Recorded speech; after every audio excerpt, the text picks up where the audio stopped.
시청자 여러분 안녕하십니까? 제22대 국회의원 선거 성남시 수정구 선거구의 후보자 토론회를 지금부터 시작하겠습니다. 저는 진행을 맡은 오미영입니다. 4월 10일 실시될 제22대 국회의원 선거가 얼마 남지 않았습니다. 오늘 토론회는 국가와 지역 현안에 대한 후보자의 정책과 공약을 알아보기 위해서 마련됐습니다. 앞으로 4년 동안 이 지역에서 일할 일꾼을 뽑는데 여러분 선택에 많은 도움이 됐으면 합니다. 오늘 이 방송은 SK 브로드밴드가 제작하고 아름방송이 송출하고 있습니다. 그리고 성남시 수정구 선거방송 토론위원회가 주관합니다. 이 토론회는 공직선거법에 따른 것입니다. 공직선거법 제82조의 2, 제4항에 근거하고 있고요. 후보자의 좌석 배치라든지 질문 순서는 사전에 추첨을 통해서 결정된 사안임을 알려드리겠습니다. 자, 그럼 두 분의 토론자를 좌석 순서로 소개해드리겠습니다. 먼저 더불어민주당의 김태년 후보입니다. 안녕하세요. 더불어민주당의 기호 1번 김태년입니다. 다음은 국민의힘 장영하 후보입니다. 수정구민 여러분 안녕하세요. 국민의힘의 기호 2번 장영하 후보입니다. 네, 오늘 두 분께 토론회 진행 순서 방식을 차근차근 설명해 드리겠습니다. 먼저 시작 발언을 하시겠고요. 제가 사회자로서 공통 질문을 드리게 됩니다. 이 질문에 대한 답변을 하시게 됩니다. 그리고 이어서 정책 검증 토론을 하겠고 후보자가 주도권을 갖는 주도권 토론, 마지막으로 마무리 발언, 이런 순서로 진행이 되겠습니다. 후보자께서는 유념하실 것이 하나 있는데 각 질문별로 조금씩 그 시간이 다르거든요. 배정된 시간이. 그래서 미리 고지하는 발언 시간을 잘 듣고 단상에 설치된 타이머를 참고해서 발언 시간을 잘 지켜주시기 바랍니다. 발언 종료 10초 전에는 예고의 의미로서 모니터의 숫자 색깔이 붉은색으로 바뀌는데 이걸 좀 보시고요. 또 발언 시간이 종료되면 마이크가 꺼진다는 점을 유념하시기 바랍니다. 토론회가 진행되는 동안 물론 잘 하시겠습니다만 후보자들께서는 일방적인 발언은 삼가주시고 상대 후보의 발언을 존중하는 모습을 보여주시기 바랍니다. 자, 그럼 지금부터 토론을 시작하도록 하겠습니다. 먼저 후보자의 시작 발언부터 들어보겠습니다. 발언 시간은 2분을 드리겠습니다. 먼저 김태년 후보부터 발언하시면 되겠습니다.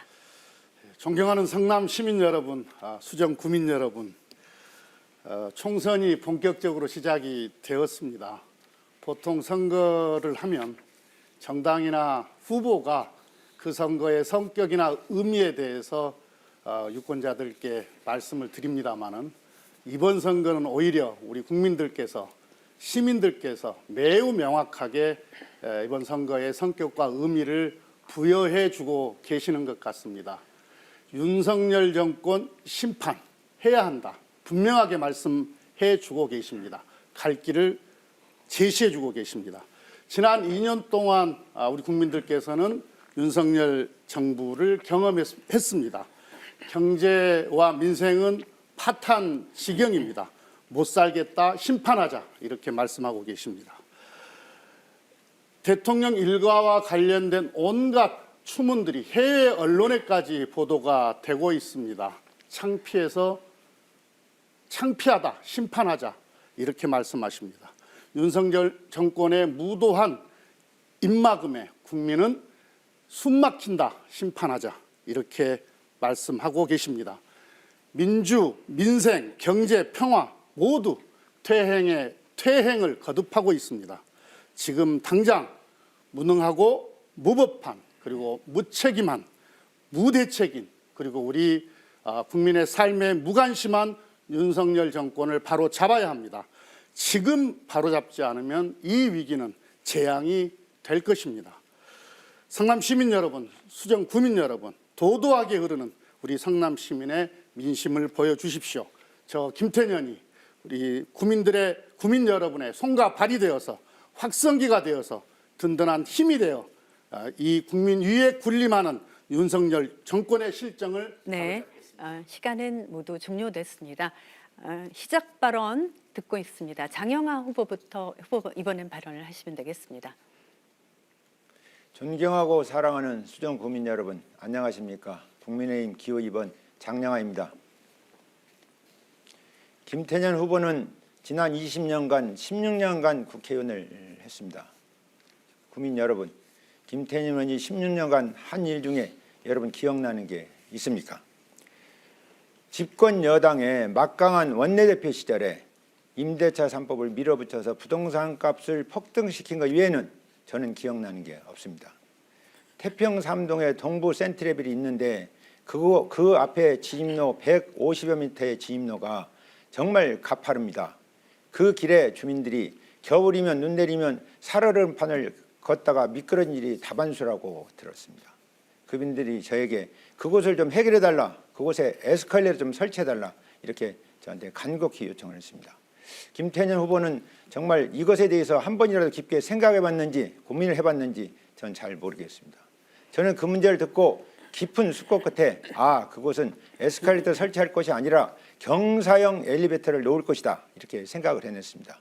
제가 이번에 국회의원이 돼서 그 문제를 빠른 시간 내에 경사형 엘리베이터를 설치해서 주민의 불편을 해소해 드리도록 하겠습니다. 저는 크리스찬으로서 하나님께서 많은 달란트를 주셨습니다. 그 달란트를 저 자신만 위해서 쓰는 것은 저는 죄악이라고 생각했습니다. 그래서 그것을 수정 구민과 성남 시민과 국민들에게 쓸 것을 생각하고 국회의원에 출마하게 됐습니다.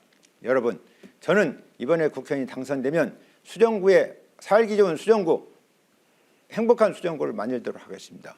재개발, 재건축, 가로주택 등 신속하게 추진해서 정말로 지금까지 수정구에 볼 수 없는 정말 살기 좋은 멋진 수정구로 만들어 가겠습니다. 여러분, 이번에 한일 없는 김태년 후보를 심판하여 저 장량화 후보를 선택해 주시면 살기 좋은 시간 수정구로 종료됐습니다. 네. 각 후보의 시작 발언부터 들어봤고요. 이번에는 후보자들에게 드리는 사회적 공통 질문 순서입니다. 질문에 대한 답변은 후보별로 1분 30초씩 사용할 수 있습니다. 그리고 이후에는 30초의 보충 질문, 1분 30초의 보충 답변 이렇게 이어지겠습니다. 사전에 정해진 발언 순서와 시간을 지켜주시면 감사하겠습니다. 그럼 첫 번째 공통 질문 드리겠습니다. 저출산 문제에 대한 질문입니다. 통계청에 따르면 2023년 대한민국의 합계 출산율은 0.72명으로 역대 최저치를 기록했습니다. 또한 통계청이 발표한 2023년 출생 사망 통계에 따르면 출생아 수는 23만 명인 반면에 사망자 수는 35만 2,700명으로 사망자 수가 출생아 수보다 약 12만 명가량이 많습니다. 인구가 자연 감소 현상을 보이고 있는 건데요. 인구 감소로 귀결되는 저출산 문제는 노동인구의 감소와 경제 성장의 저하로 이어져서 커다란 사회 문제로 인식되고 있으나 쉽게 해결되지 않고 있습니다. 이에 저출산 문제를 해결하기 위한 대책 방안이 있다면 말씀해 주시기 바랍니다. 순서에 의해서 먼저 장영하 후보부터 답변하십시오. 1분 30초 쓰시면 됩니다. 예, 이 저출산 문제는 결국 자녀들을 낳으면 국가에서 사회에서 그 양육 책임을 지는 것이 근본이라고 하겠습니다. 지금까지 출산 장려 정책은 찔끔찔끔 보조금을 지급하고 또 여러 가지 방법을 강구했는데 실제 출산 장려 정책 자금 중에서 정말 출산 장려를 위해서 실질적으로 들어간 돈은 거의 없는 것으로 알고 있습니다. 저는 이번에 국회의원이 당선돼서 실질적으로 출산을 한 자녀들에 대해서 국가와 사회에서 양육하는 시스템을 전면적으로 도입하도록 차근차근 밟아 나가도록 하겠습니다. 물론 그것이 하루아침에 될 수는 없는 일입니다. 국민 여러분, 지금 우리나라 합계 출산율이 사회자께서 말씀하셨다시피 0.72 수준까지 내려갔습니다. 이렇게 되면 우리나라가 조만간 사라질 운명에 처해 있습니다. 정말로 저출산 문제는 심각합니다. 여러분, 많은 자녀를 낳으셔야 합니다. 여러분들이 실질적으로 많은 자녀를 낳으실 수 있게 제가 책임지고 앞장서서 정책을 내놓도록 그렇게 하겠습니다. 여러분 경청해 주셔서 감사합니다. 네, 약간의 시간은 남아 있습니다만 마무리하셨고요. 이어서 김태년 후보께서 답변을 하시겠습니다. 동일하게 1분 30초 드립니다. 예, 대한민국을 가리켜서 국가 소멸위기 1위라고 지금 평가들을 하고 있습니다. 그런데 이 인구 절벽의 위기를 단순히 저출생 문제로만 보는 것은 매우 1차원적인 그런 접근입니다. 지금의 이 저출생 문제는 사회 전반에 걸친 복합적인 그런 결과물입니다. 일자리, 주거, 교육, 수도권 집중과 지방 소멸 이런 문제들이 아주 복잡하게 얽힌 난제입니다. 그래서 한국은행 경제연구원도 이 저출산의 핵심 원인으로 청년층 경쟁 압력과 고용 그리고 주거, 양육 불안 등을 꼽고 있습니다. 그래서 우리 청년들 입장에서 보면 일하고 싶어도 일할 곳을 찾기가 어렵고 또 이 부모의 어떤 교육이나 소득이나 어떤 지위나 이런 것들에 의해서 격차가 한번 벌어지게 되면은 따라잡기가 힘듭니다. 주택 문제도 심각합니다. 그래서 이 출산과 양육에 대한 국가 책임을 매우 명확하게 강화하는 것은 물론이고 교육과 노동과 복지에 대한 근본적인 혁신이 필요합니다. 또한 이 성평등 관점의 정책 추진도 필요합니다. 그래서 이 포괄적이고 복합적으로 접근하지 않으면은 해결이 어렵다 이렇게 생각을 하고요. 그래서 출생소득, 기본주택, 무상교육, 간병지원, 경로점심 이런 우리 사회의 전반적인 5대 정책을 기본사회 5대 정책을 민주당이 제시하고 있다는 말씀을 드립니다. 네. 지금 공통질문 저출산 문제에 대해서 두 분 답변을 다 하셨는데 이 내용을 또 각각 들어보셨으니까 보충 질문하실 수 있습니다. 또 보충 답변도 하셔야 되겠죠. 그럼 순서에 따라서 장영화 후보께서 보충 질문부터 시작해 주시죠. 30초간 사용하십시오. 김태년 후보께서 근본적으로 이런 여러 가지 문제들이 해결해야 된다고 하셨는데 그 재원은 어떻게 조달할 것이고 또 근본적인 해결책을 구체적으로 제시를 좀 해주시길 부탁드리겠습니다. 예. 그러니까 우리 청년들이 여건이 안 되어서 결혼을 못하거나 또는 환경이 안 되어서 아이를 못 낳는 이런 문제들은 해결을 해줘야 됩니다. 아까 말씀드렸듯이 일자리나 또는 주거나 또는 양육, 교육 문제 같은 것을 명확하게 국가 책임으로 해야 하는 거고요.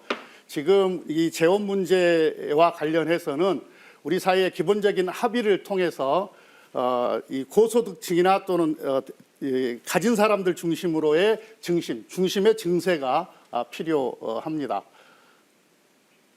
답변 끝나셨습니까? 이제 1분 30초 하는 건가요? 네, 아직 50초 남아 있습니다. 그렇습니까?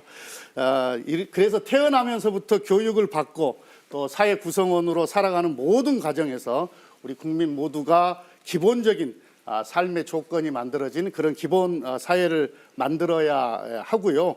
그래서 이 출산만 하면 지원금을 주겠다 이런 1차원적인 그런 대책이 아니라 우리 국민 개개인의 삶의 질을 보장하는 어떤 사람 중심의 어떤 정책으로 우리 사회 대개혁을 해 나가야 한다 이렇게 말씀을 드립니다.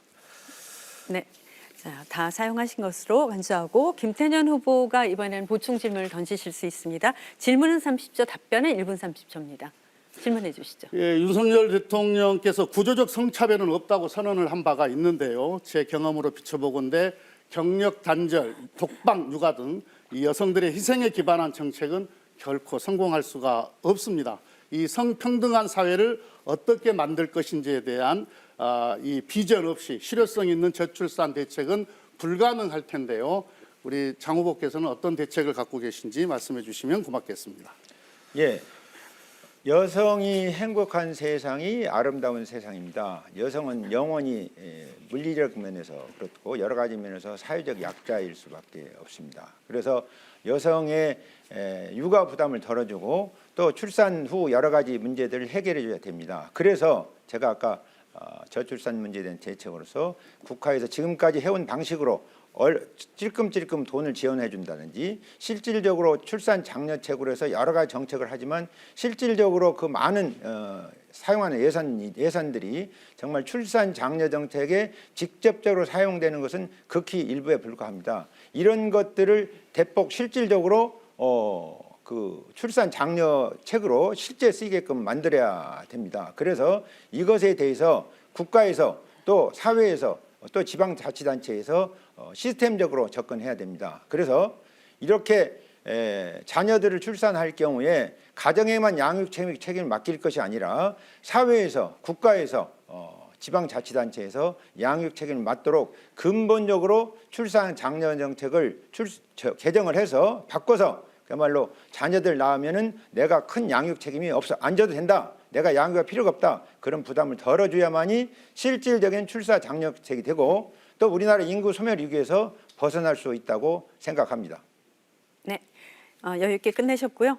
이번에는 두 번째 공통 질문입니다. 지역의 주차난과 관련된 내용으로 질문을 던지겠습니다.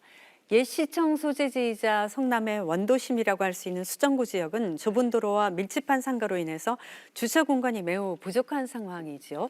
주말만 되면 차량 통행에 방해가 될 정도로 불법 주차가 성행해서 시민들의 불편이 상당합니다. 이런 주차난은 지역 상권을 이용하고자 하는 시민들이 주차 공간이 쾌적한 대형마트로 가는 현상을 만들어서 지역 경제에도 또 영향을 미치고 있습니다. 이런 주차 문제에 대한 해결 그리고 대책이 있으시면 말씀해 주시면 되겠습니다. 이번에도 답변 시간은 1분 30초씩 드리겠습니다. 먼저 김태년 후보 답변해 주시기 바랍니다. 예, 우리 수정구는 성남의 원도심입니다. 기반시설 계획 없이 도시가 형성되어서 이렇게 매우 이게 주거 환경부터 시작해서 주차 문제까지 어려움을 겪고 있습니다. 자동차 등록대 수도 아주 엄청난 숫자로 늘어났습니다. 그래서 순환형 공공 재개발 같은 도시 정비 사업을 중단 없이 지속적으로 추진하면서 기반 시설을 정비할 필요가 있는데요.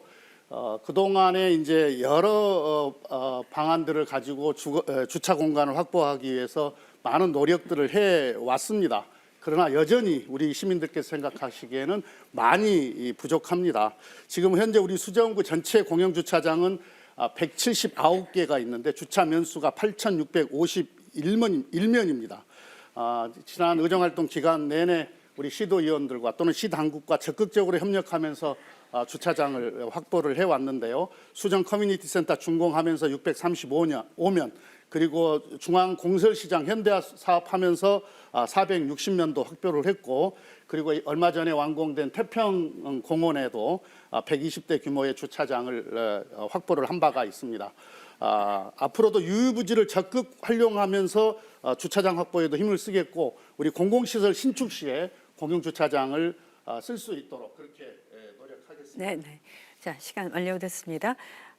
자, 이제 장영 후보께서 답변해 주실 차례가 됐죠. 답변 시간은 1분 30초 동일하게 적용됩니다. 예, 김태년 후보가 말씀하신 그런 방식에 의해서 찔끔찔끔 주차장을 늘려가는 방식으로는 주차난의 근본적인 해결이 되지 않습니다. 주차난을 근본적으로 해결하기 위해서는 수정구의 형성 단계부터의 문제, 주거 여건이 열악한 부분을 개선을 해야 됩니다. 그래서 수정구의 재개발, 재건축, 가로주택 등 주택 문제도 해결하고 또 그곳에 주차장을 짓게끔 건축 허가 단계부터 시에서 지도하고 또 예산 지원도 해가지고 근본적으로 해결해야만 됩니다. 지금 수정구에 재개발이 이루어진 곳은 거의 대부분 주차난이 해소된 그런 상황입니다. 그러니까 지금 성남시나 국가에서도 성남시의 주차 문제를 해결하기 위해서 직접적으로 나설 것이 아니라 재개발, 재건축 또 가로주택 개발을 적극 지원해서 그렇게 하면 근본적으로 주차난이 해결될 뿐 아니라 주거난도 주거 환경도 쾌적해집니다. 그래서 일거양득의 효과가 있고 도시 면모도 변모합니다. 저는 제가 국회의원이 돼서 그야말로 재건축, 재개발, 가로주택 등 주거환경 개선을 적극적으로 앞장서서 이끌고 또 지원하고 해서 그곳에 많은 주차장이 들어설 수 있게 해서 주차난을 근본적으로 해결하도록 그렇게 하겠습니다. 네, 10초 정도 남아 있는데 그냥 이제 중단하시는 거죠. 자, 이 주차난 문제에 대해서 보충 질문과 이에 대한 답변으로 또 넘어가 보겠습니다. 순서에 따라서 김태년 후보의 보충 질문 시작이 되겠습니다. 30초간 사용하세요. 예, 당연히 재개발, 재건축을 하게 되면 주차장 문제가 해결이 되겠죠.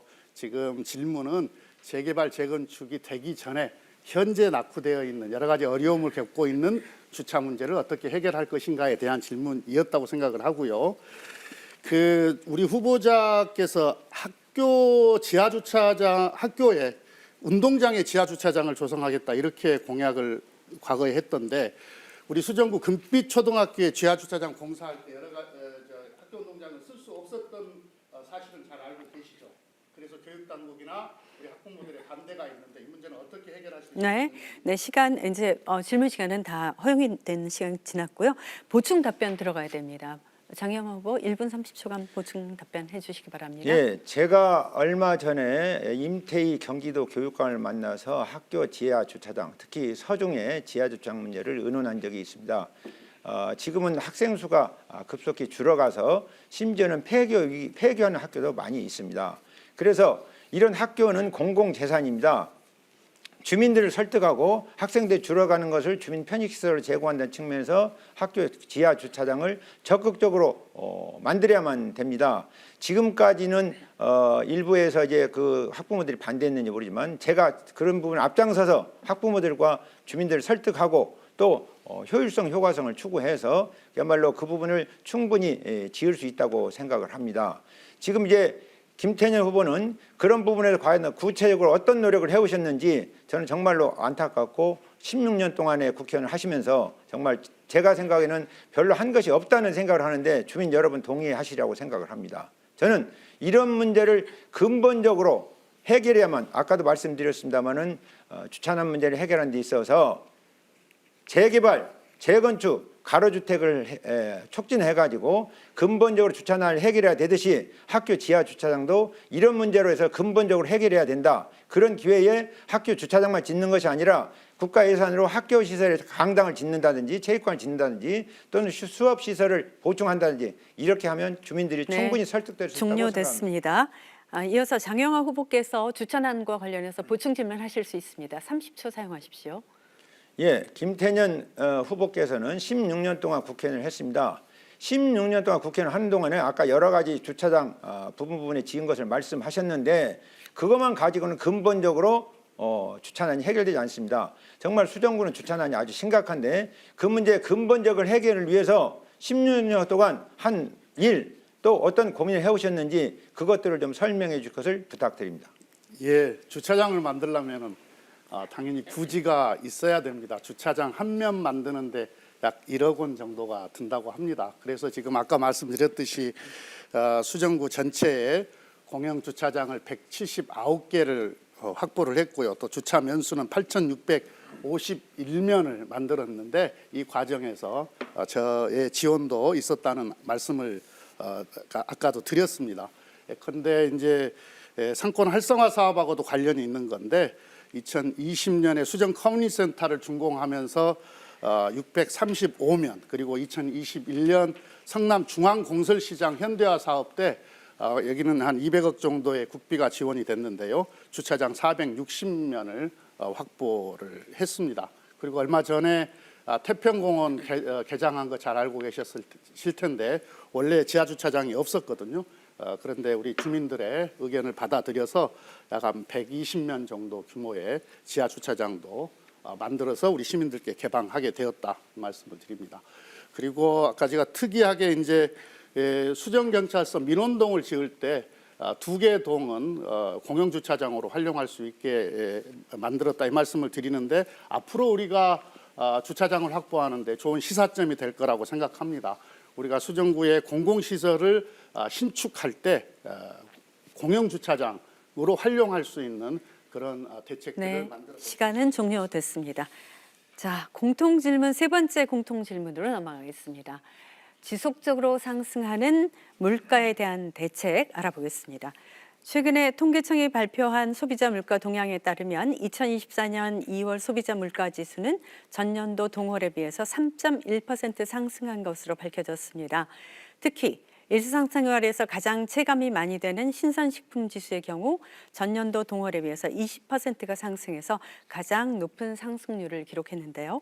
장바구니 물가가 상승함에 따라서 서민과 중산층의 살림살이가 크게 어려워지고 있습니다. 각 후보께서는 지속적으로 상승하는 물가를 해소하기 위한 방안에 대해서 말씀해 주시면 되겠습니다. 답변 시간 역시 1분 30초 드릴 텐데 먼저 장영하 후보부터 답변하십시오. 여러분들 물가가 많이 올라서 얼마나 힘드십니까? 그런데 세상 모든 것에는 원인이 있습니다. 지금 물가가 그렇게 상승하는 원인은 문재인 정부 시절에 또 문재인 정부의 그 원내대표로서 핵심 역할을 한 김태년 원내대표 시절에 정말 그 돈을 많이 풀어서 국가 부채가 그때 문재인 정부가 시작될 당시에 600조였는데 지금 1000조라고 합니다. 70년 동안 600조 했는데 5년 동안 400조가 늘었습니다. 그러면 인플레이션이라는 말은 물가 상승이라는 말도 의미도 있지만 또 화폐가 많이 너무 많다 이런 의미도 있습니다. 그야말로 문재인 정부 시절에 김태년 민주당 원내대표 시절에 돈을 너무 많이 풀어서 그것 때문에 물가가 오른 것입니다. 그래서 근본적으로 물가 오르는 것을 막기는 어렵습니다. 인플레이션 돈을 많이 푼 것이 회수가 되고 그것으로 인한 부작용이 줄어들 때까지 돈을 회수해야 되는데 그렇게 되면 국민 경제에 너무 타격이 가기 때문에 또 심하게 회수할 수 없습니다. 무조건 이자율을 높일 수도 없습니다. 그래서 이 물가 부분은 그야말로 촘촘하게 또 관여를 지도하고 또 오르지 않게 생산 원가도 조절하고 이렇게 해야 되는데 그런 부분을 국가에서 민간 경제를 적극적으로 지원해 가지고 그 부분들이 물가가 해결될 수 있게 그렇게 해야 됩니다. 그러나 그 물가 해결은 어디까지나 보충적인 것에 불과할 뿐입니다. 예. 김태년 후보께서 이 물가 상승 문제에 대한 답변을 해주실 차례입니다. 1분 30초 쓰십시오. 최근 민생 경제가 너무 어렵습니다. 물가가 안정될 기미를 보이지 않고 있는데요. 2월에 신선과실 가격이 41.2%나 급등을 했고 사과는 무려 71%나 급등했습니다. 이제 우리 서민들은 사과 하나 마음대로 사 먹을 수 없는 그런 시대냐, 장 보러 가기 겁난다 이런 말씀들을 너무 많이 듣고 있습니다. 그런데 대통령께서는 대파 한 단에 875원이 매우 합리적인 가격이다 이런 엉뚱한 소리를 하고 있어서 우리 국민들에게 큰 실망을 주고 있습니다. 가뜩이나 이 높은 물가에 지친 우리 국민들 얼마나 분노스럽겠습니까? 대통령이 실제로 과일 가격이나 이 채소 가격, 생필품 가격이 어떤지 제대로 알지 못하기 때문에 대책이 나오지 못하고 있는 겁니다. 그래서 저희 민주당에서는 기후위기, 고물가 시대에 농산물 가격 안정 실현 및 건강하고 안전한 국민 먹거리 보장을 위해서 농산물 가격 안정제 도입을 공약을 했고요. 가격 급등 시에는 소비자 할인 쿠폰을 발행하고 또 취약계층에는 농식품 바우처를 제공하는 기후물가 쿠폰제를 도입하는 공약을 걸었습니다. 그래서 선제적으로 해외 공급망도 확보하고 유통업체 가격 인하 지원으로 소비자를 보호하겠습니다. 네. 물가 상승 문제에 관련한 답변들을 들어봤는데 이제 이 답변 내용을 들었으니까 보충 질문 하실 수가 있겠죠. 보충 질문, 이에 대한 답변 이어지겠습니다. 먼저 장영하 후보의 보충 질문이 있겠습니다. 30초 동안 쓰시면 됩니다. 처음 답변에서도 말씀드렸다시피 물가 상승의 근본 원인은 인플레이션 때문입니다. 그야말로 문재인 정부 시절에 김태년 의원이 원내대표 시절에 많은 돈을 풀어서 물가가 오를 수밖에 없는 물가 상승 압력이 있었기 때문에 근본 원인입니다. 이것에 대해서 김태년 후보께서는 어떻게 생각을 하는지 그리고 그것이 근본 원인이라고 생각하는지에 대해서 답변을 해주시기 바랍니다. 새로운 정부가 들어선 지 2년이나 지났는데 아직도 지난 정부 탓하실 것 같았으면 집권하면 안 됐죠. 그리고 문재인 정부 시절의 3년은 또 특히 제가 원내대표를 하던 때에는 코로나 위기가 코로나 위기 한가운데 있었습니다.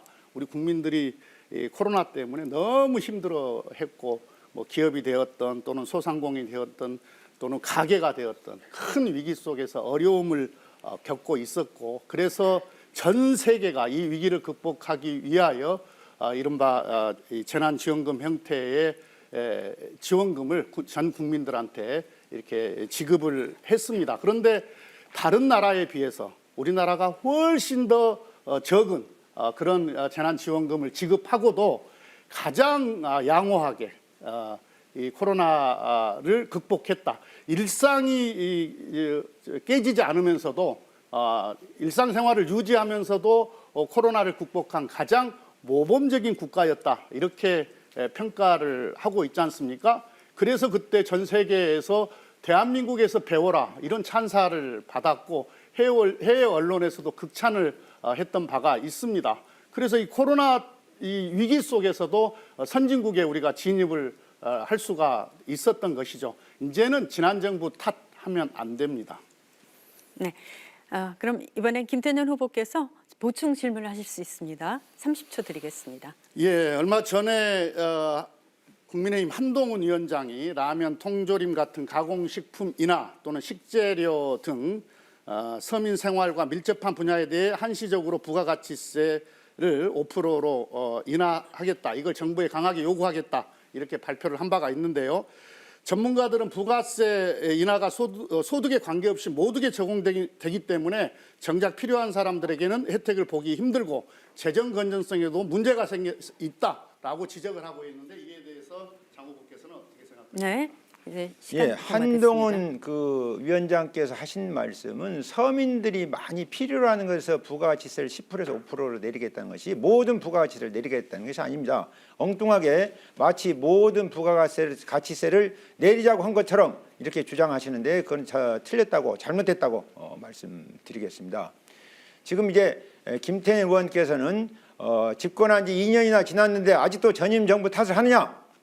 그런데 전임 정부 시절에 400조나 불어난 국가 부채 또 많이 시중에 풀린 자금 때문에 물가가 오르는 것은 결국은 그때 당시에 그러면 400조나 늘어난 국가 부채나 많이 는 통화량, 화폐량, 인플레이션이 과연 어디로 사라질 수 있다는 것입니까? 그것에 대해서는 정말로 목불인견이고 어불성설이라고 저는 생각을 합니다. 여러분, 아까도 말씀드렸다시피 모든 것은 원인 결과 관계에 있습니다. 문재인 정부 시절에 많은 잘못한 것들이 결국 윤석열 정부가 그걸 수습하느라고 하고 있고 또 하나 지금 윤석열 정부 탓을 하고 있는데 지난 2년 동안 민주당이 한 것이 뭡니까?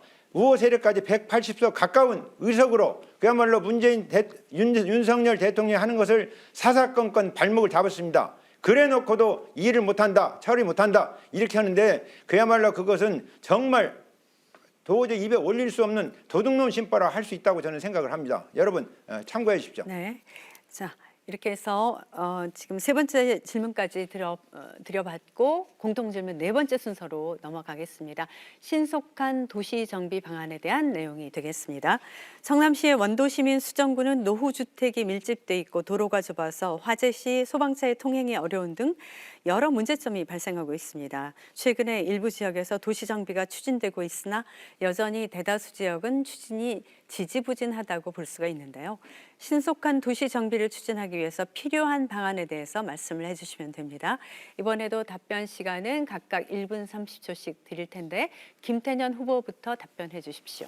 예, 아까도 말씀드렸듯이 우리 수정구는 원도심이기 때문에 주거 환경이 여러 가지로 불편함이 많습니다. 그래서 주거 환경 개선 사업이 아주 시급합니다.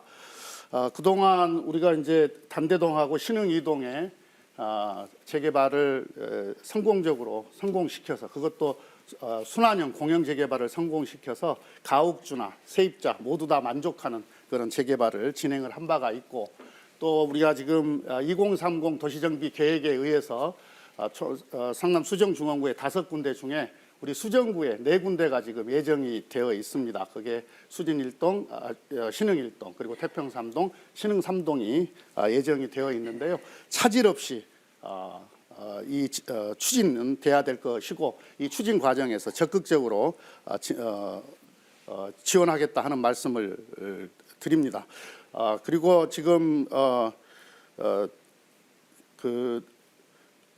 앞으로도 이 추가로 진행돼야 될 재개발 또는 또 재건축도 주민의 뜻에 따라서 또 주민이 원하는 방향으로 또 주민이 합의하는 방향으로 주거환경 개선을 위해서 최선을 다하겠다는 말씀을 드립니다.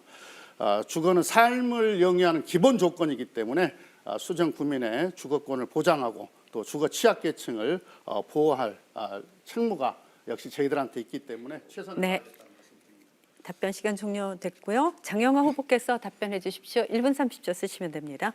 성남시의 재개발이 추진되기 시작한 것은 김병량 시장 시절입니다. 그러니까 벌써 20년 지났습니다. 그런데 그 뒤에 김태년 후보께서 20년간에 16년간 국회의원을 했습니다. 그럼에도 불구하고 수정구의 재개발이 지금 지지부진한데 그 지지부진한 원인은 저는 김태년 후보가 무능하기 때문이라고 생각합니다. 아까도 말씀드렸다시피 동부 센트럴 앞에 경사로 150여 미터 이르는 급경사지에 많은 주민들이 에스컬레이터를 놔달라. 근데 거기는 저는 이제 곰곰이 생각해보고 심사숙고한 결과 거기는 에스컬레이터가 놓을 수가 없는 곳이다. 그래서 경사형 엘리베이터를 생각해냈듯이 저는 그렇게 재개발, 재건축을 적극적으로 앞장서서 추진할 생각입니다. 어떻게 추진하냐면 주민들이 요청하기 전에 제가 어떻게 하는 것이 재개발이나 재건축이 효과적으로 추진될 수 있는지 체크해서 심사해서 그 부분에 필요한 조치를 취하고 이끌어 가도록 그렇게 해서 그야말로 빠른 시간 내에 주민들이 쾌적한 주거 환경에 살 수 있게끔 하겠습니다. 16년간 김태현이 해결하지 못한 이런 재개발 문제, 재건축 문제 정말로 너무 지지부진한데 저를 국회의원 만들어주시면 수정 구민 여러분, 제가 빠른 시간 내에 진행될 수 있게 최선을 다하겠습니다. 아까 말씀드렸다시피 에스컬레이터 대신에 경사형 엘리베이터를 생각했듯이 제가 정말 심사숙고해서 하나님께서 저해 주신 달란트를 가지고 재개발, 재건축이 신속하게 추진될 수 있도록 제가 정말 관심을 가지고 이끌어 가도록 그렇게 하겠습니다. 네. 도시 정비 방안과 관련한 두 분의 답변까지 모두 들어봤습니다. 이에 대한 질문 또 보충 질문, 보충 답변이 이어지겠죠. 먼저 김태년 후보의 보충 질문을 들어보겠습니다. 30초간 하실 수 있습니다. 예, 우리 원도심 수정구는 세입자가 한 동에 60% 이상 되는 그런 특색을 갖고 있습니다. 이번에 성남시에서 주민 공람 중인 2030 도시 주거환경 정비 기본 계획을 보셨을 텐데요. 이 요건만 갖춰서 신청하면 성남시에서 검토하겠다, 이제 이런 입장을 가지고 있는데 사실상 무제한적으로 개발 추진하겠다라고 하는 건데 네. 이럴 때 세입자 질문 대책은 어떻게 종료됐습니다.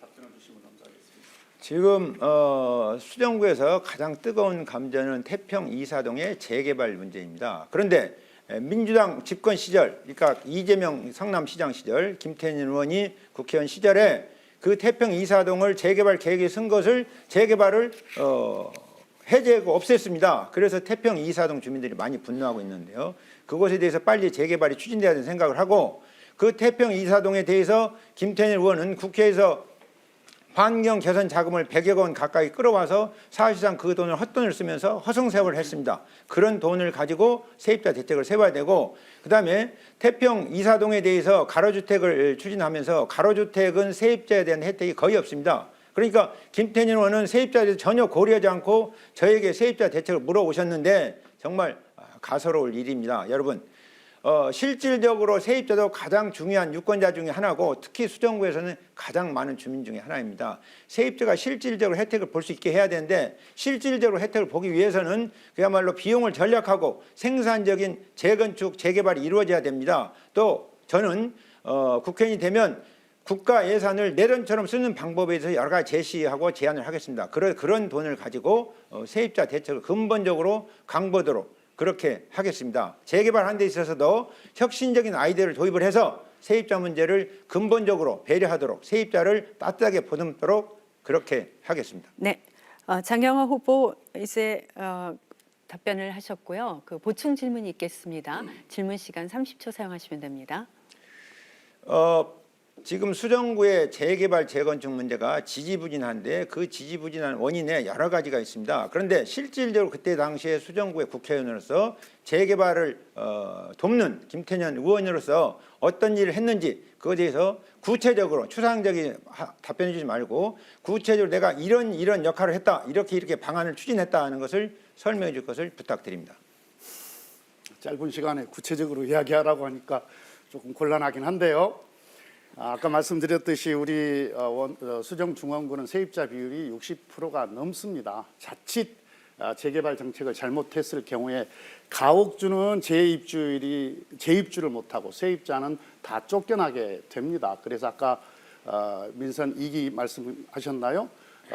그 성남시는 우리 도시 특성을 살려서 순환형 공영 재개발 방식의 재개발을 추진 방식을 채택해서 지금까지 추진을 해서 다른 재개발과 달리 다른 재개발은 재입주율이 10% 이하거든요. 우리 성남은 50%가 넘습니다.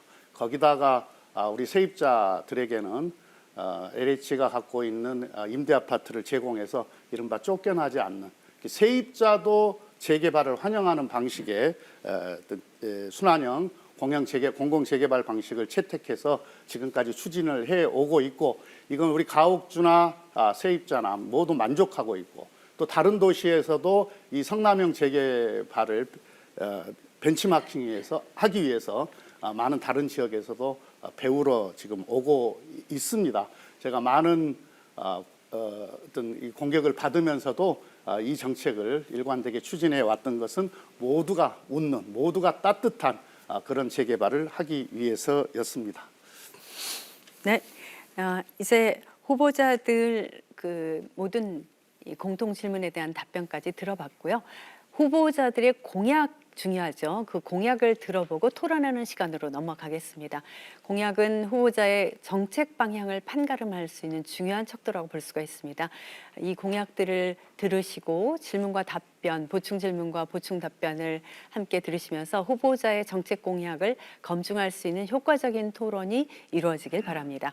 공약 발표 시간은 3분 드립니다. 3분. 그래서 상대 후보자는 이 3분 동안의 공약을 충분히 잘 들으신 후에 질문을 하시면 되겠습니다.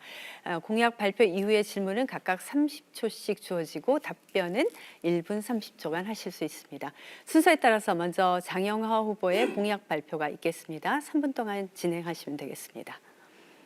예, 공약 발표에 앞서서 제가 지금 오늘 토론을 준비하기 위해서 김태년 후보의 공약이 어떤지 좀 알고 싶다 해가지고 주변에 수소문을 해보니까 이 지금 김태년 후보의 선거 공보를 입수했습니다. 이걸 입수하게 된 경위는 호남 향후회에 이 공보가 있어서 호남 향후회를 드나드는 사람이 이것을 자기도 이제 하나 봐야 되겠다 해가지고 자기가 가지고 있다 해서 제가 이 자리에 가지고 오게 됐고 오늘 토론을 준비하는 과정에서 사용했습니다. 그런데 저는 이것이 명백히 선거법 위반이라고 생각을 합니다. 그래서 지금 이 토론에도 선관위가 주로 주관하는데 선관위는 이것에 대해서 합당한 조치를 좀 취해 줄 것을 부탁드리고 제 공약 발표를 하도록 하겠습니다. 수정구의 도약과 성남시의 발전을 이루어내겠습니다. 장래가 드린 약속은 다음과 같습니다. 첫째, 교통이 편리한 수정구를 만들겠습니다. 지하철 수인 분당선의 동서울대역을 신설하고 신사위례 3동선의 조속한 건설을 지원하겠습니다. 신강남선이 수정구를 경유하도록 해서 교통 편의를 높여 나가겠습니다. 출퇴근 시간대 지하철의 증량 편성을 하도록 하고요. 대중교통 이용 혜택을 확대하고 간선 급행버스 체계 SBRT를 구축 사업을 신속하게 추진하도록 돕겠습니다. 학교 운동장 지하 주차장 조성 사업에 국비를 원활하게 지원하도록 하고 공영 주차장을 확충해 주차난 완화에 기여하도록 하겠습니다. 둘째, 일자리 많은 수정구를 만들겠습니다. 윤석열 대통령 공약 사항이기도 한 시스템 반도체 클러스터를 조성하고 위례, 복정, 태평, 고등, 금토, 시흥동을 이어지는 4차 산업 밸리 구축을 구상하고 있습니다. 이 일대에 과학의 전당과 미래기술 교육기관을 추진하겠습니다. 소상공인을 위한 특례 본연과 2차 보전 사업을 확대하고 부가세법 개정을 통해서 세금 부담을 덜어드리도록 하겠습니다. 셋째, 살기 좋은 살기 편한 수정구를 만들겠습니다. 시간이 없으므로 요지만 말씀드리도록 하겠습니다. 넷째, 수정구의 복지 수준을 높여 나가겠습니다. 다섯째, 교육 특구 수정구를 만들겠습니다. 여섯째, 든든한 삶이 있는 수정구를 만들겠습니다. 존경하는 수정구민 여러분, 저는 이런 것들을 추상적으로 포괄적으로 제시했습니다마는 아까도 말씀드렸다시피 에스컬레이터 대신에 경사형 엘리베이터를 생각해냈듯이 이런 부분들을 어떻게 하면 실천할 수 있는지, 실현 가능성이 있는지, 어떻게 예산이 적게 들어가고 시민들의 혜택이 돌아갈지를 획기적인 아이디어로 또 오랫동안 고민을 해서 직접 현장에 찾아가서 발로 뛰어서 찾아내고 그것에 대한 대응책을 강구하도록 그렇게 하겠습니다. 그래서 수정구를 살기 좋은 수정구로 강남구, 송파구, 서초구 못지않은 수정구로 만들어내겠습니다. 네, 장영하 후보의 공약을 들으셨고요. 이에 대해서 김태년 후보는 질문하시면 되겠습니다. 30초 드리겠습니다. 장 후보께서 2022년에 성남시장 선거를 출마할 때 35만 평 규모의 판교 밸리를 3만 평 규모로 확대하는 판교 밸리 확대, 부자도시 성남 이걸 공약으로 거신 바가 있는데 혹시 판교 인근에 300만 평 부지가 어디에 있는지 좀 말씀해 주시겠습니까? 예, 판교 밸리가 대한민국의 그야말로 IT 발전에 아주 핵심적인 아주 잘된 요소를 갖추고 있습니다. 우리나라가 정말 부자가 되고 성남시가 잘 살고 특히 수정구가 잘 살기 위해서는 판교 인근에 지금 금토동이라든지 또는 이런 그린벨트를 해제하고 해서 여기에 그 판교 밸리를 200만 평에서 300만 평까지 확대해야 된다 이렇게 주장을 한 바가 있습니다. 지금도 그 주장은 그런 생각은 변함이 없습니다. 지금은 건축 기술이 발달해서 평지만이 아니고 이 산간 지형에도 건물 지을 수 있고 또 연구소를 지을 수 있습니다. 그래서 그 부분을 확대하면 충분히 가능하다고 생각하고요. 그다음에 거기가 부족하면 판교 인근이 아니라 이쪽에 이제 위례동 부근이라든지 또는 신촌동 또 그 고등동 그런 인근까지도 확대하면 저는 충분히 가능하다고 생각합니다. 정말 중요한 것은 지금까지 수정구가 실질적으로 베드타운으로서 역할밖에 하지 않았는데 수정구를 부가가치를 창출하는 그야말로 생산 능력을 높이는 또 생산 능력의 중심이 되는 그렇게 곳으로 만들어야 된다고 생각합니다. 지금 이제 윤석열 대통령께서 우리나라를 정말 초인류 반도체 강국을 만들겠다고 했는데 판교를 중심으로 해서 시스템 반도체를 설계하고 또 생산하고 연구하고 그런 시설을 적극적으로 유치하고 또 지원하도록 그렇게 하겠습니다. 네. 김태년 후보는 이에 대해서 보충 질문하실 수 있습니다. 지난번 제가 언론을 통해서 보니까 지난번에 말씀하실 때 지금 판교 전체 35만 평 중에 산업기지가 지금 현재 1, 2밸리에서 한 35만 평 정도 되는 거거든요. 이 산업기지 35만 평을 3만 평으로 확대하자 이렇게 말씀을 하셨어요. 그래서 이 3만 평이 제가 아무리 찾아봐도 이 판교 주변에는 이 3만 평을 확보할 방법이 없거든요. 그래서 어디에 이 3만 평이 있냐고 지금 질문을 드렸던 건데 좀 엉뚱한 말씀을 하셨어요. 알려주시면 되겠습니다. 3만 평이 아니라 200만 평 내지 300만 평이라고 말씀을 드렸고요. 그 부분에 지금 금토동에도 지금 그 여유 부지가 있고 또 거기에 군 부대도 있습니다. 그래서 그 군 부대도 다른 곳에 이전하고 하면은 충분히 가능하다고 생각합니다. 그다음에 거기가 되지 않으면 지금 아까 말씀드렸듯이 고등동 또 시흥동 신촌동도 얼마든지 있습니다. 그래서 그건 충분히 가능하고요. 오히려 저는 지금 좀 이따 이제 나오겠습니다만은 김태년 후보가 여러 가지 실천할 수 없는 공약을 그야말로 그 포퓰리즘으로 국민들을 눈속임하는 것으로 주장하는 게 있다고 생각을 하는데 오히려 저는 김태년 후보의 공약들이 실현 가능성이 없다고 생각을 합니다. 좀 이따 이제 토론 시간에 말씀드리겠습니다만 대표적인 공약이 실현 가능성이 낮은 것이 서울공항의 이전입니다. 지금 이 중앙일보가 이것을 보도했습니다만은 여기 보면 2024년 3월 27일자 이 중앙일보 보도의 그 표를 지금 제가 이게 크게 확대해 왔는데요. 여기 보면 김태년 후보의 서울공항 이전 공약이 실현 가능성이 아주 낮은 것으로 이렇게 평가를 하고 있습니다. 존경하는 수정구 유권자 여러분, 수정구 주민 여러분, 이런 것을 하나하나 살펴보시고 그야말로 이번 선거에서 그야말로 한 일 없는 김태년 후보를 선택할지 정말 이런 획기적인 아이디어로 수정구인의 삶을 실질적으로 보살필 장량을 선택할지 고민해 주시길 부탁드립니다. 네, 후보 공약 듣고 있습니다. 이번 순서는 김태년 후보의 공약 발표입니다. 주어진 시간 3분 동안 상하시면 되겠습니다. 예, 시민 여러분, 자세한 공약은 공보물을 참조해 주시고요. 시간 관계상 두 가지만 말씀을 드리도록 하겠습니다. 우리 재개발, 재건축하고도 밀접한 관련이 있고 우리 시민들의 재산권 하고도 매우 밀접한 관련이 있는 이 고도 제한 완화에 박차를 가하도록 하겠습니다. 우리 성남은 60%가 이른바 서울공항으로 인해서 이 고도 제한 규제를 받고 있습니다. 앞으로 이 이카오의 세부 지침이 나오는 즉시 이 관련 법들을 개정을 해서 고도 제한 완화를 시켜서 우리 재개발 일정에 차질이 없도록 그렇게 노력하겠다는 말씀을 드리고요. 또 하나는 제가 선거 나가면서 처음으로 이제 이 공약을 걸고 있는 건데요. 서울공항 이전을 본격적으로 추진을 하겠습니다. 지금 판교 이야기가 계속 나오고 있는데요. 판교의 1밸리가 20만 평, 2밸리가 한 16만 평 정도 됩니다. 지금 3밸리까지 계획이 되어서 추진 중에 있는데요. 1, 2밸리 합쳐서 지금 168조의 생산액입니다. 울산에 가면 울산 미포 산단이라고 있는데 거기는 한 1,330만 평이니까 우리 판교 산단이 한 3%밖에 안 되는데요. 울산 미포 산단은 한 150조입니다. 그러니까 판교가 얼마나 생산성이 높은 산단인지 산업기지인지 알 수가 있습니다. IT, BT, CT, NT, 그다음에 AI, 로봇, 그리고 시스템 반도체, 팹리스, 앞으로 대한민국의 미래 먹거리가 총 집합되어 있다 이렇게 말할 수 있습니다. 대한민국 경제의 심장으로 앞으로 키워야 합니다. 이 혁신 경제의 메카로 만들어야 합니다.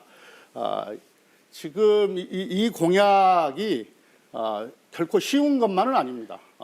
앞으로 많은 논의가 있어야 되고 또 많은 또 지혜들을 모아야 하는데, 얼마 전에 김동연 지사를 만나서 이 고도 제한 완화를 위해서 이카오에 가서 우리의 의견을 제시하자, 이걸 요청을 했고요. 긍정적으로 답변을 받았고, 또 이 서울공항 이전을 위해서 정치권과 또 경기도 또 관련 부처들이 협의체를 만들어서 본격적으로 추진하자고 그렇게 제안을 한 바가 있습니다.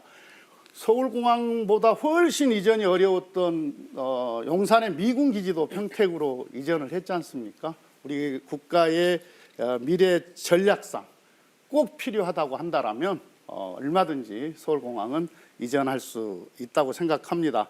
제가 국정의 중심에서 일을 해본 경험이 있기 때문에 이런 대형 국책 사업을 어떻게 실현하는지 방법과 길을 잘 알고 있습니다. 네, 김태년 후보의 공약을 들으셨고요. 이에 대해서 장영호 후보께서 질문 30초간 해주시기 바랍니다. 예, 저도 서울공항을 이전할 수 있으면 당연히 이전해야 된다고 합니다. 그러나 그 실현 가능성이 낮아서 그것을 어떻게 추진할지 고민하고 있어서 저는 공약을 걸지 못했는데, 제가 아무리 검토해도 서울공항을 이전하려고 그러면 일개 국회의원 힘으로는 이전할 수 없습니다. 더군다나 김태년 의원은 집권 여당의 막강한 원내대표 시절에 그걸 이전하지 못했는데 그걸 어떻게 이전하려고 하는지 하나 하고, 그다음에 여기에 지금 산성역부터 복정역까지 지하화하겠다는데 그 근본 지하화하지 못한 원인이 뭔지. 시간 종료됐습니다. 김태년 후보 답변 1분 30초 이내로 해주십시오. 예, 아까 중앙일보 예를 들키던데 중앙부처가 반대하면 아무것도 못하면 그 국회의원 뭐하러 합니까? 그리고 얘는 국방부 관할인데 중앙일보는 국토부 관할로 그렇게 되어 있더라고요. 이게 어떻게 봐야 되는 거냐면은, 아까도 말씀드렸지만은 이 서울공항 이전은 우리 국가의 이익, 그러니까 대한민국 경제의 대전략 차원에서도 국가의 이익에 부합합니다. 그리고 우리가 지금 서울공항으로 인해서 우리 성남시는 한 50여 년 동안 각종 규제에 묶여서 어떤 재산권 행사나 여러 불이익을 받고 있었는데, 이 국가의 이익과 지역의 이익이 정확하게 일치할 수 있다고 한다면 충분히 저는 이전을 논의해야 되고 이제는 본격적으로 착수할 때가 됐다, 이렇게 생각합니다. 여러 가지 안보 환경도 변했습니다. 이제 새로운 시대에 맞게 새로운 정치적 상상력을 가지고 정책을 입안하고 또 이렇게 실행할 때가 되지 않았나, 이렇게 생각을 합니다. 네, 아직 시간은 좀 남았습니다만 종료하신 거죠. 그러면 보충 질문 이어갈 수가 있는데요. 장영호 후보께서 질문을 해주시겠습니까? 예, 아까 지금 시간이 없어서 질문을 다 못 했는데요. 지금 구체적으로 이 공약집에 보면 산성역부터 복정역까지 지상으로 올라간 지하철 철도를 지하화하겠다, 이렇게 말씀을 하셨는데, 돈이 많이 드는 거 말고 이것이 지상으로 올 수밖에 없었던 근본 원인이 뭔지 김태년 후보 말씀을 해주시기 바랍니다. 지상에 깔아놨으니까 현재 지상철인 거고요. 앞으로 복정 지구가 이제 완공이 되게 되면 위례 신도시하고 복정 지구가 이 철도로 인해서 단절이 되게 됩니다. 반드시 주민들로부터 지하화에 대한 요청이 있을 것입니다. 그래서 우리 민주당에서 공약으로 도심 지역에 있는, 그래서 어떤 이 도시를 단절시키고 있는 그런 지상철들은 다 지하화하겠다는 공약을 이미 발표를 한 바가 있습니다. 이건 우리 성남뿐만이 아니라 수도권, 그다음에 지방까지 다 해당이 된다 하는 말씀을 드립니다. 네, 종료하셨습니까? 네, 시간은 남아 있었는데요. 이제 이것으로 완료한 것으로 간주하겠습니다. 이렇게 해서 공약에 대해서 살펴봤습니다. 이번 순서는 후보자 주도권 토론 시간이 되겠습니다. 사회자가 제시해드리는 주제가 있는데 그 주제에 대해서 토론을 해주시면 되겠습니다. 이 후보에게 주어지는 주도권 토론 시간은 시간 제한이 6분이 되겠습니다. 6분의 시간 동안 자유롭게 질문과 답변, 또 그에 대한 보충 질문과 답변까지 이어지면 됩니다. 상대 후보자에게 질문하시고 나서는 답변할 수 있는 시간도 좀 보장을 해주셔야 되겠습니다. 최소 30초 이상을 보장해 주시면 고맙겠습니다. 그럼 제가 주제를 제시하겠습니다. 주제는 초고령 사회 진입에 따른 노인 빈곤 문제에 대한 내용인데 잘 들어주시기 바랍니다. 만 65세 인구가 전체 인구의 20% 이상을 차지하는 사회를 초고령 사회라고 합니다. 통계청이 노인의 날을 맞아서 매년 발표하는 고령자 통계에 따르면 2023년 대한민국의 65세 이상 고령 인구는 전체 인구의 18.4%로 2025년에는 우리나라가 초고령 사회에 진입할 것으로 예상이 되고 있습니다. 이에 반해서 한국은행이 2023년 11월에 발표한 경제전망 보고서에 따르면 우리나라의 가처분 소득 기준 노인 빈곤율이 40.4%입니다. 이 수치는 OECD 국가 중 최고 수준이라고 볼 수가 있습니다. 인구가 감소되고 그래서 초고령 사회로 진입하는 이런 시점에 노인 빈곤이 사회적으로 큰 문제로 부각되고 있는 것입니다. 이를 해소하기 위한 방안에 대해서 두 분께서 말씀해 주시면 됩니다. 자, 그럼 먼저 순서에 따라서 김태년 후보의 주도권 토론입니다. 장영하 후보에게 질문을 해주시고 그리고 이제 그러면 이제 장영하 후보가 또 이제 질문을 하고 이런 순서로 펼쳐지게 되겠습니다. 자, 김태년 후보가 이제 주도권을 갖고 계속 말씀하시고 질문하시고 답변 들으시고 뭐 이렇게 자유롭게 6분 동안 쓰시면 되는 겁니다. 네. 우리나라 이제 어르신들, 이른바 노인들의 빈곤율은 다른 선진국들에 비해서 매우 높습니다. 높은 데는 이유가 있죠. 그래서 우선적으로는 하여튼 미흡한 연금 제도를 꼽을 수 있을 것 같습니다. 우리나라의 연금 소득 대체율은 31.6%쯤 되는데 OECD 평균은 50.7%, 이렇게 3분의 2에도 미치지 못합니다. 그러니까 이 공적연금도 부족하고 사적연금으로 보완하는 것도 턱없이 부족한 게 사실입니다. 또 하나는 우리 어르신들, 노인들의 일자리가 부족합니다. 이 노인들의 이 자아실현과 또 어떤 기여를 하면서 경제적 보상을 받을 수 있는 좋은 일자리가 많지를 않습니다. 세 번째로는 우리가 이제 우리 어르신들이 젊었을 때 이렇게 노후를 준비할 만한 여력이 없었습니다. 우리 어르신들의 소득 수준도 높지도 않았기 때문에 어떤 저축과 투자를 통해서 자산을 불릴 기회가 어려웠던 환경이었습니다. 특히나 우리나라의 높은 교육열이 있죠. 그래서 자식들 뒷바라지하면서 많은 열정과 어떤 이 경제력을 쏟아 부었던 세대들입니다. 태어나서 결혼할 때까지 어떤 자식들한테 드리는 비용이 다른 선진국에 비해서 훨씬 높습니다. 그러니까 자식을 위한 희생으로 정작 자신의 노후는 준비하지 못한 그런 어르신들이 많습니다. 그래서 이 노인 빈곤 문제를 해결하기 위해서 촘촘한 어떤 복지 안전망 구축과 우리 어르신들의 특성에 맞는 일자리 제공이 필요할 텐데요. 실제로 민간에서 우리 어르신 관련한 일자리를 만들기가 쉽지 않은 게 현실입니다. 결국은 노인 일자리 사업의 약 한 70%를 이 공익형 일자리에서 만들어내고 있는데요. 국민의힘에서는 이걸 불필요한 예산 낭비라고 지난 정부 때 비판도 하고 그랬었는데, 이게 공익형 이 공익활동형 일자리는 생계에도 도움이 되지만 그보다는 우리 노인 어르신들의 건강과 또 자기 만족, 성취감 이런 것을 향상시킬 수 있고 또 지역사회 공익에도 증진에도 도움이 됩니다. 복지부가 2023년 9월에 발표를 했는데요. 이 노인 일자리 참여를 희망하는 어르신이 212만 명인데 실제로 지금 공급된 일자리는 88만 3천 개밖에 되지 않습니다.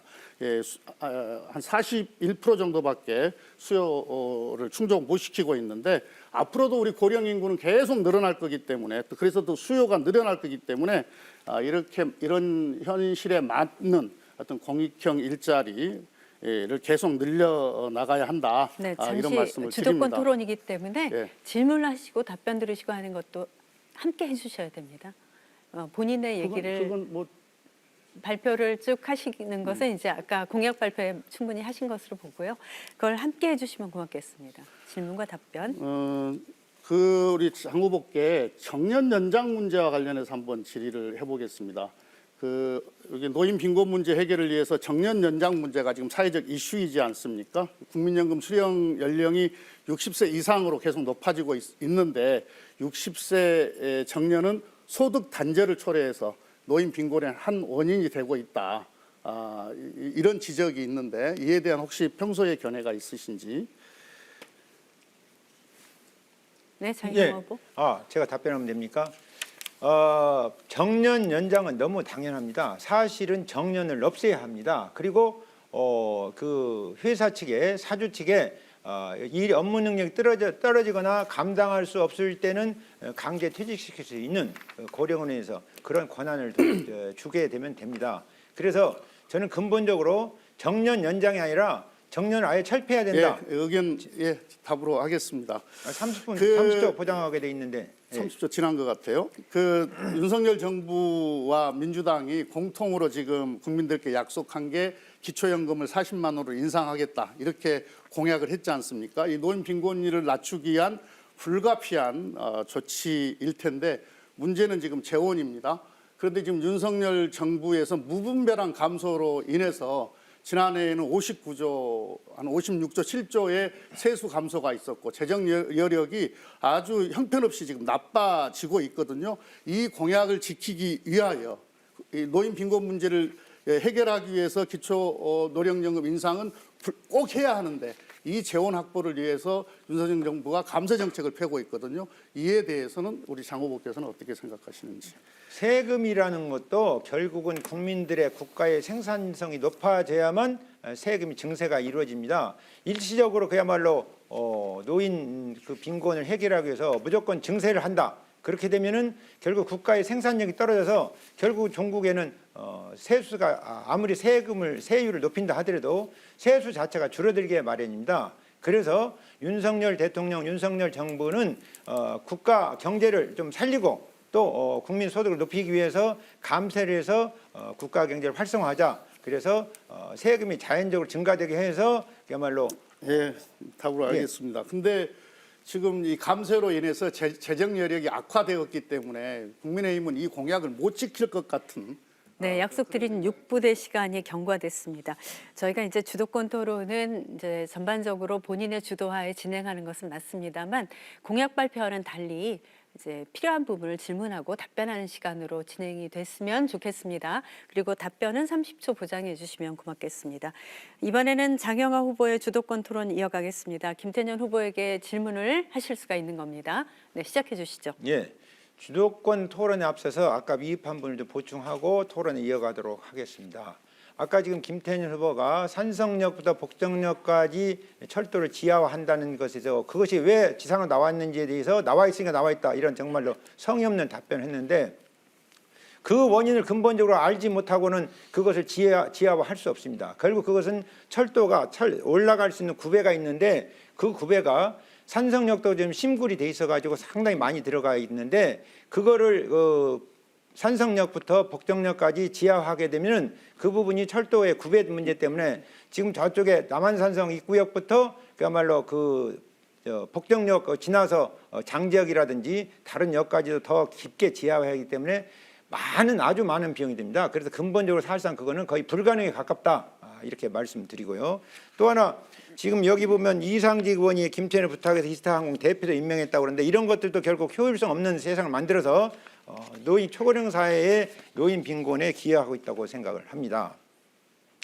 근본적으로 노인 빈곤 문제는 우리나라가 고도 성장을 하는 과정에서 국민도 그 이해하지 못했고 국가에서도 그야말로 나라 발전시키고 먹고 살기 바쁘고 또 자녀 교육을 시키다 보니까 제대로 저축을 하지 못해서 생긴 문제입니다. 그러니까 일찍이부터 노후 생활을 이게 대비를 했어야 되는데 대비하지 못해서 생긴 문제입니다.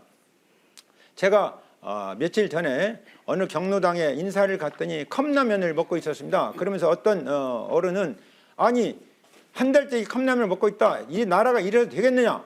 그런데 그것은 정말 다시 한번 말씀드리지만 16년의 국회의원을 하는 동안에 정말로 제대로 능력을 발휘하지 못하고 능력이 부족했기 때문에 이런 문제가 오지 않았는가 싶은데 이런 문제를 근본적으로 해결하기 위해서는 국가의 생산성을 높여야 됩니다. 무조건 돈을 많이 찍어내 가지고 노인들에게 돈을 지급한다고 그 노인 빈곤 문제가 해결되거나 또는 증세를 해가지고 그 돈으로 노인들에게 돈을 지급한다고 해서 노인 빈곤 문제가 해결되지 않습니다. 그래서 하나하나 따져서 무엇이 문제이고 생산성을 높이는 것이 어떤 문제인지 저는 인생 철학이나 정치를 하는 목적이 효율성, 효과성이 높은 세상을 만들고자 해서 하는 것입니다. 저는 국민의 피 같은 세금을 혈세를 그야말로 내 돈 쓰듯이 알뜰살뜰 써서 그 효과성을 높여야만이 노인 빈곤 문제도 근본적으로 해결된다고 합니다. 제가 알기에는 지금까지 대한민국 정치인들 중에서 또는 공무원들 중에서 정말로 세금을 내 돈처럼 알뜰살뜰 쓰는 것에 대해서 연구하고 그것에 대해서 관심 있게 보살핀 공무원이 있었는가 정치인이 있었는가 싶은데 우리 김태년 의원께서는 국가 예산을 세금을 내 돈처럼 알뜰살뜰 쓰기 위해서 그동안 어떤 연구를 했고 어떤 방안을 강구해 오셨는지 답변 부탁드립니다. 아니 어떤 공직자가 국민의 혈세를 흥청망청 그렇게 쓰는 것을 계획하고 또 그렇게 실행하는 공직자가 어디가 있겠습니까?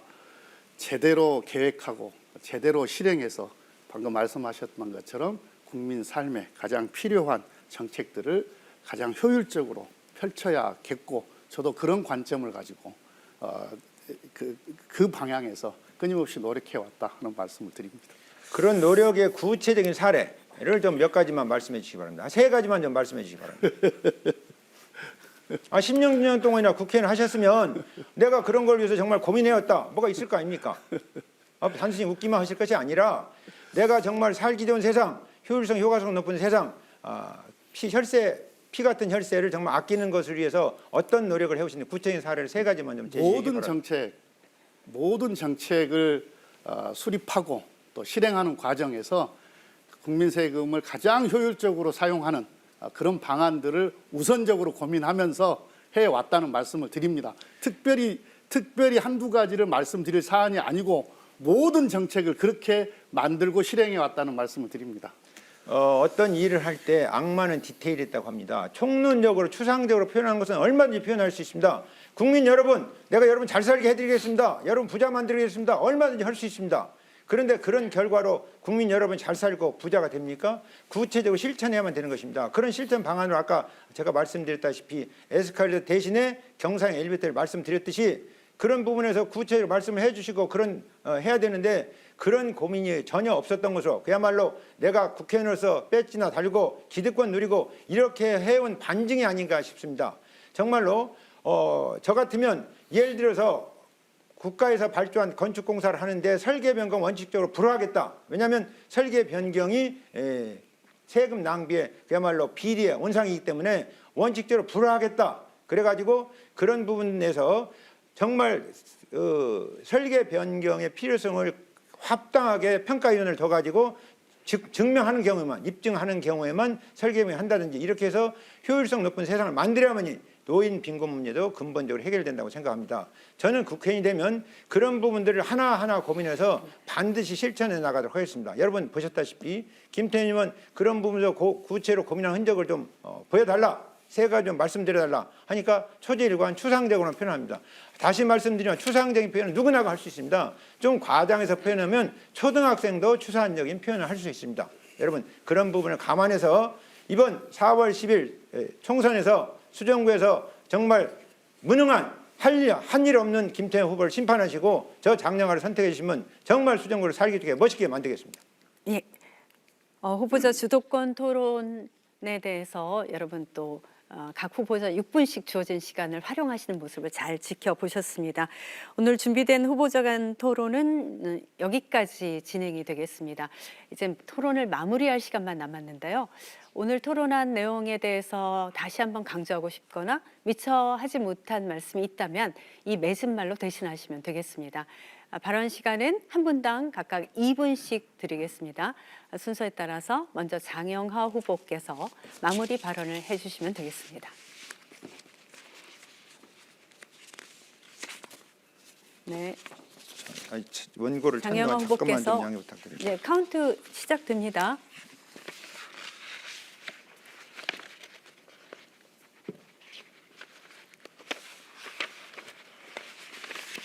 네, 2분 안에 이 시간이 다 지금 포함되는 것으로 알고 계시면 됩니다. 예. 마무리 발언 대신 제 아내의 편지를 전해드리도록 하겠습니다. 장모님은 제가 다녔던 전북 정읍의 남성초등학교 1학년, 3학년 때 담임이셨습니다.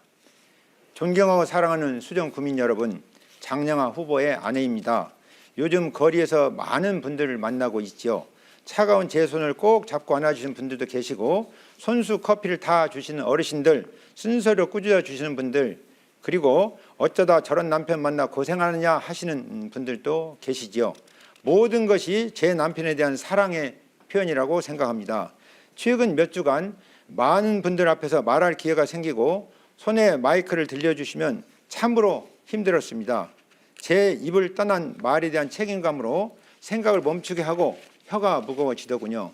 저와 함께 오래 살아온 터라 장영아의 수정구에 대한 열정과 수정 구민 여러분과 함께 이루고 싶은 꿈을 잘 알고 있습니다. 시간이 많이 걸리더라도 올바른 방법으로 문제를 풀어가는 사람, 내 이웃의 기쁨과 어려움을 함께 나누며 살아가고 싶은 열망이 가득한 따뜻한 사람입니다. 정치인이기 이전에 여러분께 힘이 되고 싶은 마음이 간절한 여러분의 이웃이죠. 어느 정치인이 이런 마음일까요? 제가 아는 한 장영아 한 사람뿐입니다. 사랑하는 수정 구민 여러분, 장영아를 믿어주시고 여러분과 함께 일할 기회를 주시기를 간절히 소망하고 부탁드립니다. 정치인 장영아의 아내로 부탁드리는 간절한 말씀입니다. 우리 수정 구민 여러분 감사합니다. 장영아의 배우자 올림 감사합니다. 네. 2분 동안 사용하셨고 김태년 후보께서도 역시 2분을 이용하셔서 마무리 발언해 주시면 되겠습니다. 존경하는 수정 구민 여러분, 성남 시민 여러분, 저는 우리 수정 구민들로부터 엄청난 은혜와 사랑을 입은 사람입니다. 그만큼 제 어깨도 무겁습니다. 일도 더 잘하고 정치도 더 잘하고 그리고 반드시 성과로 보답하겠다는 그런 다짐과 각오로 지난 의정활동에 임해왔다는 말씀을 드립니다.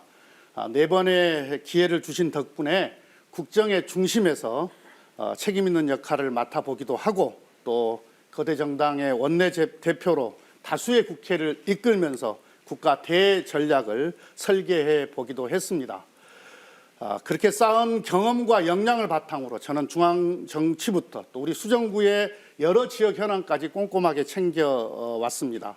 주거환경 개선, 교육격차 해소, 또 사통 팔달 교통망 구축, 골목상권 활성화, 그리고 첨단 자족 도시 강화 등 우리 수정 구민의 삶을 위한 일이라면 늘 성실하게 일해왔다는 말씀을 드립니다. 이미 완료된 일도 있고 지금 진행 중에 있고 시대 변화에 따라서 새로 설계해서 착수해야 되는 일도 있습니다. 중단 없이 잘 챙기도록 하겠습니다. 저에게 우리 성남 수정구는 단순히 정치인 국회의원의 지역구가 아닙니다. 청년 시절부터 성남에서 살고 활동하면서 여기 성남에서 아내 만나 결혼하고 아이 낳아 키우면서 국회의원이 되었습니다. 성남 곳곳에 저의 청춘이, 열정이, 노력이 배어 있습니다. 그래서 성남은 제 인생의 전부입니다. 무한 책임과 원초적 애정이 있습니다. 정치를 하든 안 하든 국회의원을 하든 안 하든 시민들과 동고동락하면서 함께 애환을 나눌 것입니다. 평생 여러분의 이웃으로 살아갈 것입니다. 네, 더 낮은 시간 종료됐습니다. 네, 종료됐습니다. 두 분 후보의 말씀 잘 들어봤습니다. 유권자 여러분 어떻게 보셨습니까? 오늘 토론이 후보자를 선택하는 데 많은 도움이 되셨기를 바랍니다. 4월 10일은 제22대 국회의원 선거일입니다. 우리나라와 지역을 위해서 소중한 한 표를 꼭 행사해 주시기 바랍니다.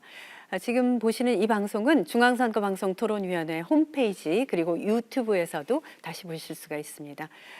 또 선거 당일 혹시 투표가 어려운 분이 계시면 별도의 신고가 필요 없습니다. 4월 5일과 6일 이틀 동안 사전 투표를 하시면 됩니다.